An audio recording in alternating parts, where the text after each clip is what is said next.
When you think of Sun Wukong, the Monkey King, what comes to mind? Probably this chaotic, almost limitless power, right? But what if his whole rebellion against the heavens wasn't just some old myth? What if it's actually a map, a guide for the most important journey any of us can ever take, the journey of the self? And Dad brings us to the core question of his entire story. Is having absolute power really freedom, or is it a prison? Think about it. When you can defeat anyone, challenge the gods themselves, are you truly free? Or are you just trapped by the very thing that makes you strong? Your own wild, untamed ego. Well, let's dive in and find out. Okay, so let's start at the very top, at the peak of Sun Wukong's power. I mean, this guy has caused absolute chaos in heaven. He's stolen the peaches of immortality, he's beaten the best warriors the celestial court could throw at him. He's not just powerful, he's like a force of nature, a being whose power seems to have no end, no shores. And this quote right here, it just says it all about his mindset. After proving he's the strongest, he doesn't ask for a pardon or anything like that. No, he demands the Jade Emperor's throne. He really believes his power means he's entitled to everything. This is arrogance at its absolute peak. His ego is just completely out of control. But you know how it goes. For every unstoppable force, there's an immovable object. The heavens are completely out of ideas, so they call on the one being who's even more powerful than Wukong, the Buddha. And this is where we get the ultimate showdown. But it's not really a fight between two warriors. It's a confrontation between a raging, limited ego and, well, the infinite nature of reality itself. So the Buddha makes him a simple bet. He says, if you can leap out of my palm, the heavenly throne is yours. For Sun Wukong, this sounds like a piece of cake. Easy, right? He's overflowing with confidence. He does this incredible somersault, flies through the cosmos, covering an impossible distance in just one leap. He is absolutely convinced he's won. And he lands in this empty, desolate place.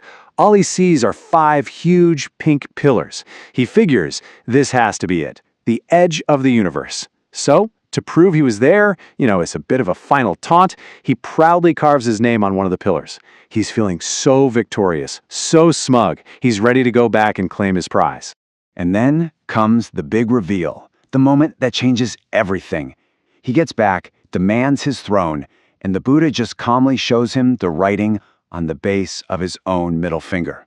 Those 5 pillars, they were just the Buddha's fingers. His incredible cosmic journey was nothing more than a crawl across a hand. His whole perception of reality, his power, it was all just an illusion. The consequence for this failure is instant, and it's total. The Buddha's hand closes over him and becomes a giant mountain, pinning the Monkey King underneath.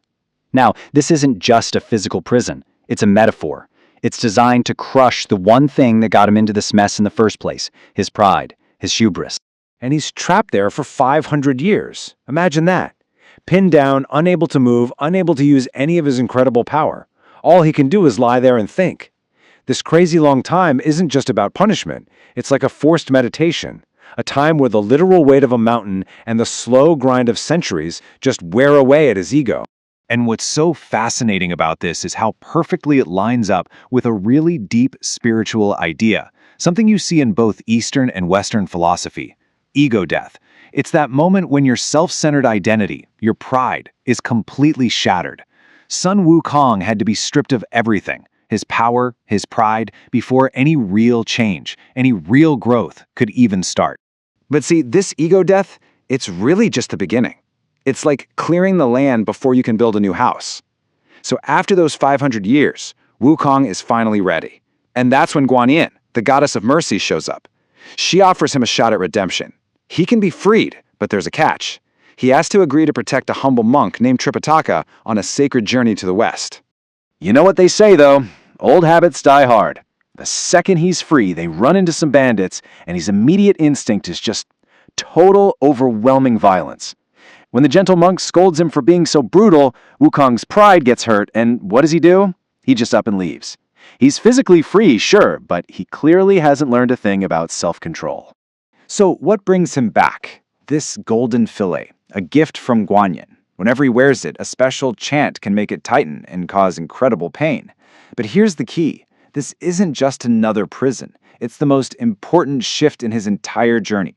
If you look at this comparison, the mountain was all about external force. It was a physical prison that just held him down. But the fillet, that's a tool for internal discipline. And this is a huge idea in traditions like Buddhism and Taoism, this concept of self-cultivation. So the pain isn't just to punish him. It's a guide, a constant reminder to focus his mind and to channel all that amazing power towards something bigger than himself. It literally turns a physical prison into a path to spiritual freedom. And even the Dragon King tells him the same thing when he runs away. The only way forward is to let go of your ego, no matter how much it hurts. That golden fillet, it's basically the physical symbol of that really, really difficult spiritual work. So, Wukong finally gets it. He comes back, he accepts the fillet, and he accepts his role. And this is where the real story begins. The famous journey to the West, it's not really about getting to a place on a map. It's about Sun Wukong's inner journey. It's about him going from being a slave to his own power to finally becoming a true master of himself.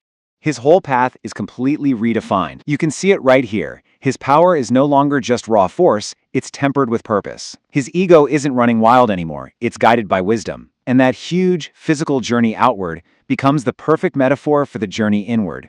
He's not fighting for himself anymore, he's using his strength to protect his master and complete their sacred mission. Ultimately, Sun Wukong's story teaches us something pretty profound. That real freedom isn't about having the power to do whatever you want. It's about having the self-mastery to choose what is right. And that kind of leaves us with a question for ourselves, doesn't it? In our own lives, what's the mountain that's pinning down our ego? And maybe more importantly, what's the golden fillet we need to put on to finally start our own true journey?